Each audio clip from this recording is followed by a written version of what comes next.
ओम हर हर महादेव शिव शंभो। हे बाबा धवलेश्वराय बालालिंग महाप्रभो।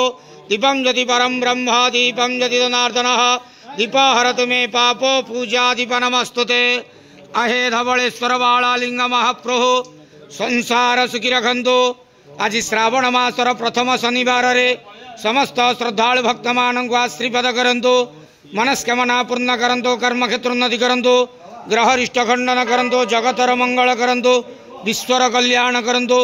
आपणकर नाम विख्यात करंतु। सेवकर डाक श्रवण करंतु। समस्त गुआवसा भक्त मानकर मनस्कामना पूर्ण करंतु। समस्त श्रावणी पूजा भक्त मानकर मनस्कामना पूर्ण करंतु। बाबा धवलेश्वराय बालालिंगाय नमः। संसार सुखी रखंतु आनंदे गवार। हरि बोलो। आज श्रावण मासर प्रथम शनिवार रे समस्त श्रद्धालु भक्त मानक आशीर्वाद करंतु आनंदे गवार। हरि बोलो।